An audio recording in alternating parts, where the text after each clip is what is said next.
and from the Gospel of Mark, chapter 13. Following those hard times, the sun will fade out, the moon cloud over, stars will fall out of the sky, cosmic powers will tremble. And then they'll see the Son of Man entering grand style, his arrival filling the sky. No one will miss it. He'll dispatch the angels. They will pull in the chosen from the four winds, from pole to pole. Take a lesson from the fig tree. From the moment you notice its buds form the merest hint of green, you know summer's just around the corner. And so it is with you. When you see all these things, you know he is at the door. Don't take this lightly. I'm not just saying this for some future generation, but for this one too. These things will happen. Sky and earth will wear out. My words won't wear out. And the exact day and hour, no one knows that.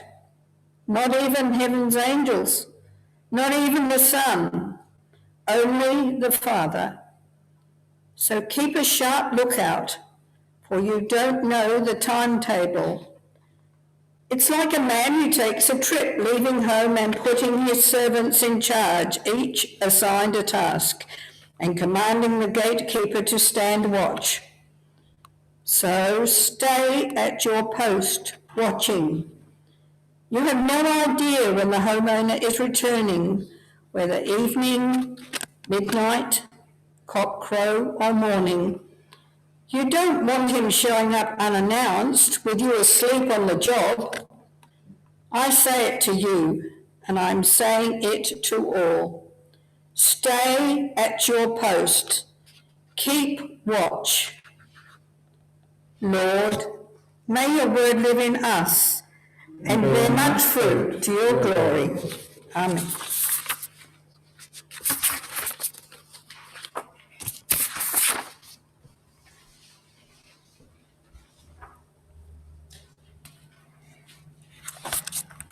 Thank you, Jean, for bringing us those readings. And at least from what I can see, the technology all seems to be working well. So thanks, guys.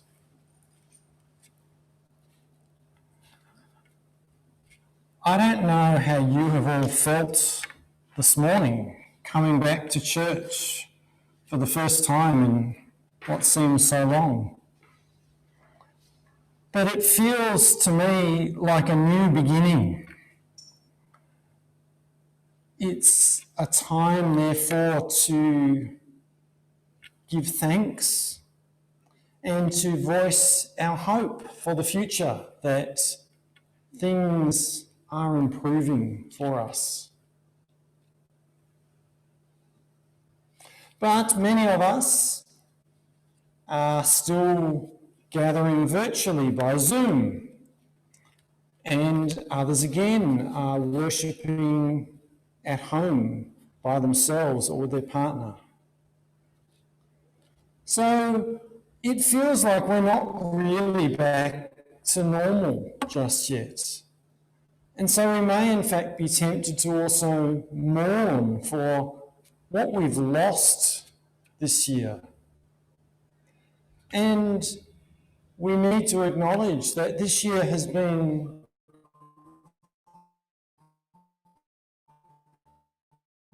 very challenging and very tough for millions and millions of people. So it's a time to give thanks, but it's also a time to lament the year that has been and the year that continues.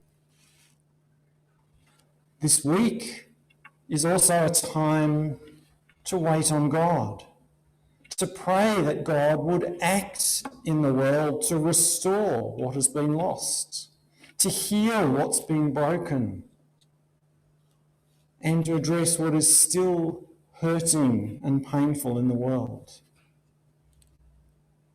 So friends, welcome to the season of Advent, the season of promise and the season of waiting.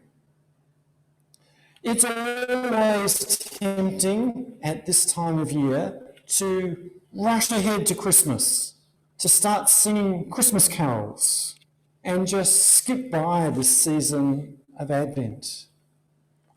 But I think that would be a mistake.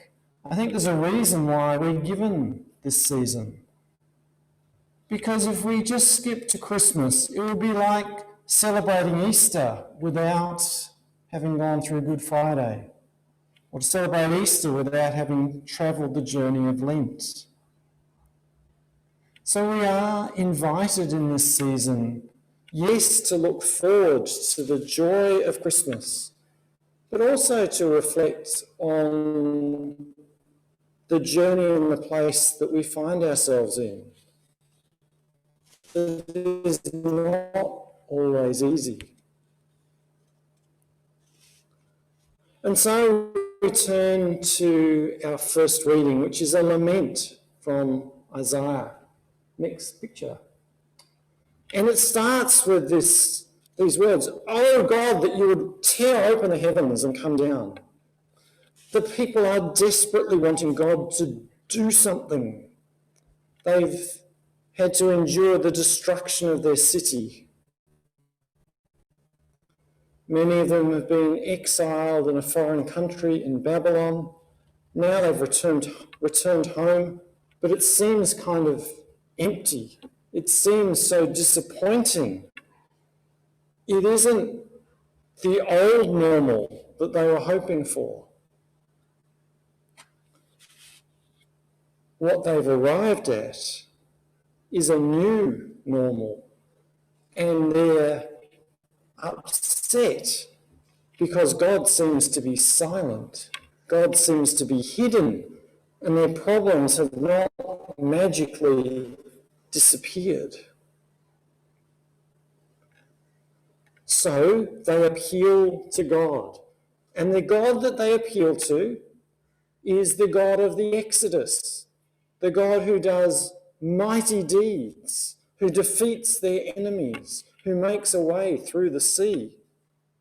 That's the sort of God that they want to come and intervene. But then, as they confront God's silence, they become aware, perhaps, of their own parts in what's happened to them and their nation. They recognise God's holiness. They recognise their own sinfulness. And that adds a new dimension to their lament. But then they also remember that God is loving, that God is forgiving, that God has a good future in mind for them. And so they appeal to this side of God's character, reminding God that God is like their Father. God is like the potter who formed them and made them. And they appeal, if you like, to God's love and grace to come and to heal them. So I wonder, when we look around the world this year, what it is that we see, what it is that we hope for. Perhaps what we see most of all is the disruption that there has been to our lives. But as we've watched coronavirus get into aged care homes and other places, we realise how fragile life can be. And we realise that we're vulnerable to this microscopic virus that causes so much sickness and death. So it's easy for us in some ways to focus inwardly and think about ourselves and our own issues and our own struggles. And that's fair enough. But when we look at the world, perhaps we might also see the inequity and injustice that is in the world and that we are part of. We see the injustice in some ways of carers in aged care having to work multiple jobs, cleaners having to work multiple jobs and travel from place to place, sometimes taking the virus with them. If you look overseas, it is often the disadvantaged communities who suffered the most, whether that's in America or India or other places. Often it's the poorest people who've suffered the most. Which suggests to me that something more is needed than just a vaccine to cure coronavirus. We need to view how we live in a different way. For us who are Christians, when we hear the words of the lament in Isaiah, "Oh God, that you would tear open the heavens and come down," we might think of that passage in our Gospels where that did actually happen. And I'm thinking of Jesus' baptism, where we're told that the heavens were opened and the Spirit of God came down like a dove and came to rest on Jesus. And it was this Jesus who then preached a message of hope. And it was Jesus who healed the sick and restored the outcast. So one question for us this morning is, how might we need to change? How might God need to transform us to more fully embrace the hope of Advent and the hope of the Christmas season? And then we turn to the Gospel reading. So, next picture. And Jesus' message to watch. This message comes to us from the final week of Jesus' life, when he's in Jerusalem teaching in that fateful week before he was arrested and killed. And he takes some time to instruct the disciples of what the future will look like. And he talks to them about some of the problems and the troubles that they're going to face in the future when he's no longer with them. And he adds this new insight that, he's going to come back one day at a time and an hour where no one expects, but that he's going to come back. So he urges the disciples to keep awake, to watch, to not get lazy or sleepy. But the question then for those disciples and for us is, how exactly are we to wait? How are we to keep watch and not fall asleep? And again, as I reflect back over this year, there are different ways that we might wait. For some of us, we quite naturally are going to wait with anxiety or even fear about the future, given the uncertainty, given all that's happened. That's a very natural response to make. Promise of Advent is the promise of Jesus to be with us always.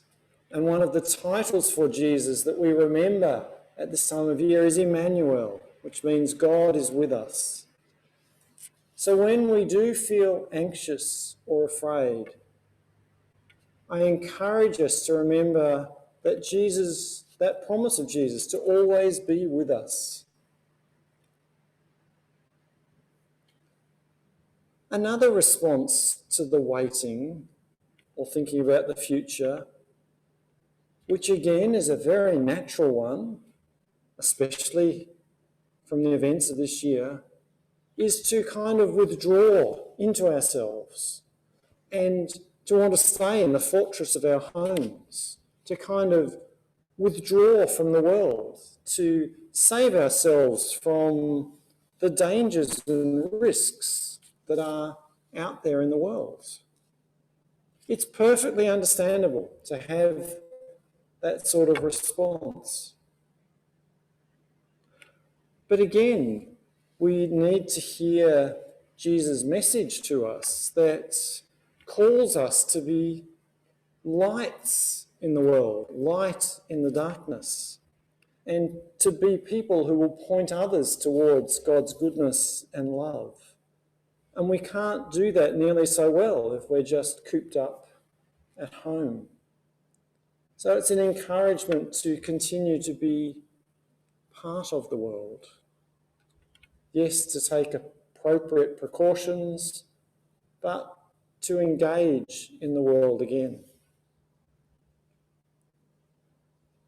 And another alternative as we wait that is inspired by this week's readings is to live with hope.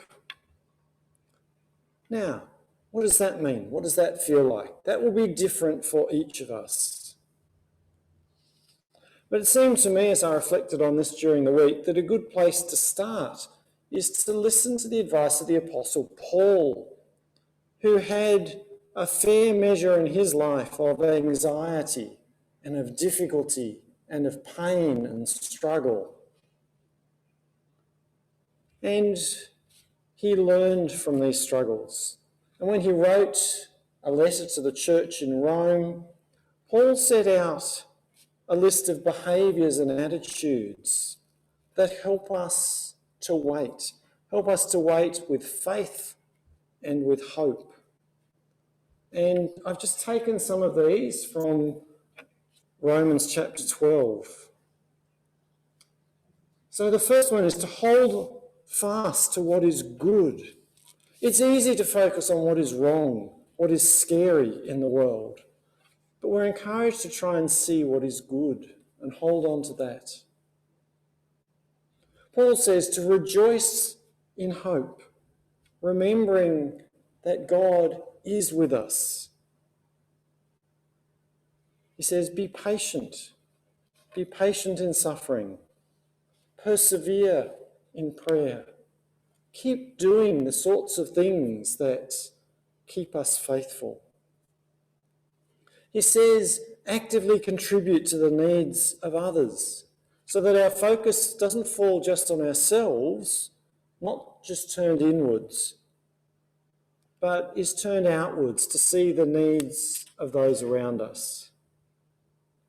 And likewise, he says, continue to offer hospitality to strangers, which reflects God's generous hospitality to all. We might need to think in these new circumstances how we might do that. But that